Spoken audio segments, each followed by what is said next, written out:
Okay, this is an instructional video on how to clean a turkey baster.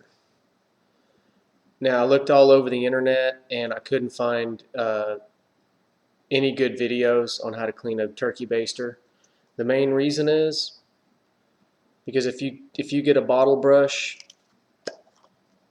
down in here, it's all fine and dandy until you get down here to the tip and you can't get inside here. So, first of all, let's talk about the best kind of turkey baster to buy. Okay, this is the best one to get right here. It's nylon as opposed to plastic. It's got this. It's got a really nice ball on it, and this comes on and off quite easily compared to some of the other ones that I bought. This is the one you want to get, nylon. This is the one you don't want to buy right here. It's plastic.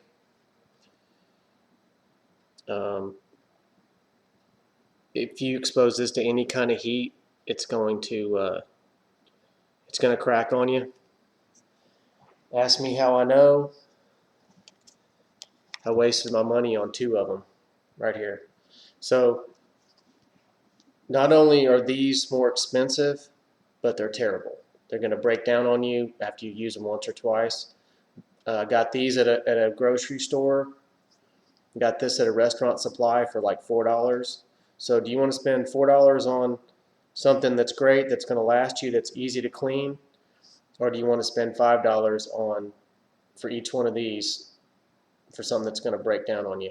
Also, if you try to remove these balls off of here, it's next to impossible to get them back on here. So I'm not even going to demonstrate it for you because I'll never get them back on there. These are worthless now. They're all cracked, so I might just tape them up and use them, you know, in the garage or something if I have to, you know, do something with the lawnmower or anything like that. So let's talk about cleaning this thing.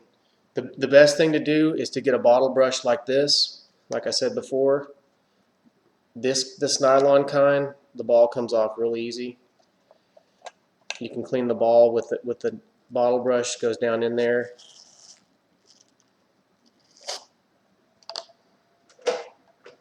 Same with the tip, goes down. But the problem is it's going to bottom out right here. Now, this is the main point of the whole video. Here's what I use right here. This is a pipe cleaner. I think you can get them at like dollar stores and different places. But sometimes I even tie a knot in it, like right there. It makes it a little bit thicker in one spot. But you thread this down through here. And I'm wearing a gray shirt so you can maybe see this green in the background. But it's halfway out one end and halfway out the other. So you insert the bottle brush now down as far as it'll go. And of course you're going to have soapy water doing this, but this is for demonstration. I don't know if you can see it twisting around in there, but it's twisting around down there in the tip. Okay, and that's cleaning that tip out for you. And then when you remove the bottle brush, you can thread this back in there. Since this has a knot in it, you can just pull it through a couple times like that. Rinse it out, and you're done. Okay, now the reason I'm using this turkey baster is because I use it to cook tofu with. And the problem you run into when you're cooking tofu is that it has a lot of water in it, and one of the most popular techniques to combat that is you take the tofu out of the package and you put it lay it on a towel, and then you set another towel on top of that, and then you set like a book or something on top of it, something heavy that'll squeeze out all the water, and that takes, you know, anywhere from 30 minutes to a couple of hours to do. So what I like to do is I like to go ahead and cube up my tofu and get it cooking right away.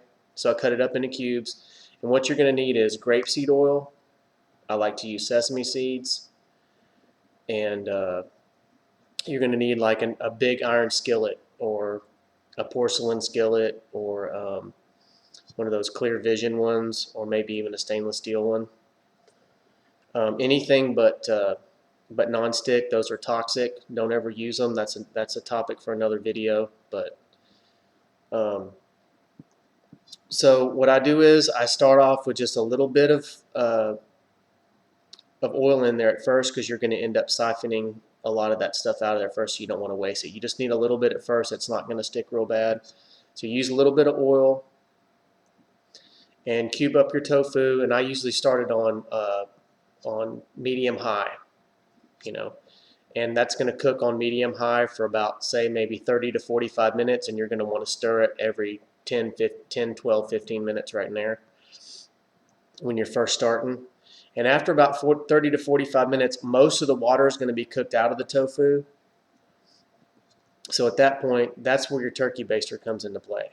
Okay, you're going to scoop all the tofu into the far side of the frying pan. Give yourself a little reservoir there. Tilt the pan towards you to where all the water flows into one side of the pan a little bit. Have another bowl sitting on the side. Siphon all that out a few times. Put it in the bowl. Dump it out. Now that you've got 75 to 90% of all the moisture out of there, whatever's left is going to cook off eventually a lot easier. So then you can add a lot more grapeseed oil, and then you can add your sesame seeds. If you add the grapeseed oil and the sesame seeds first, then you're going to end up siphoning a lot of it out and wasting it. So then you're going to still cook it on medium high for like another hour, hour and a half. Eventually, you're going to want to turn it down to medium, then maybe medium low, or just below medium. As hot as it can take it without sticking, it's going to start sticking. The further you get into the process, you want to just start stirring it more. 15 minutes, 12 to 15 minutes at first, then start stirring it every 10 minutes, then every 8 minutes, then every 5 minutes, then every, say, 4 or 5 minutes you need to go in there and stir it. And then it'll reach a point where it'll stop sticking. I usually like to, I know it takes a long time, but I usually like to cook it anywhere from 2 hours to 3 hours. And when you cook it that way, all the moisture comes out, and about the 2-hour mark, it's going to get like egg white consistency. And then at the 2.5 to 3 hour mark, it's going to start getting like a chicken type consistency. And it tastes amazing. It's like a neutral protein that you can put in you can use it in your spaghetti recipe or your taco recipe or just about anything. You can place any kind of meat with it, and it's awesome. And here's my favorite, one of my favorite kinds right here. I always go with the extra firm or the super firm. This one's called Wildwood. It's organic. And since you're trying to get a nice firm consistency, is my favorite. That's why I start off with the extra firm anyway. Plus, you're getting more protein for the money. You're not paying for all the water. Okay, any questions or comments? Please leave them. And thanks for watching. Fondue Monkey signing off. This is America, people. North America, in fact. Start acting like it.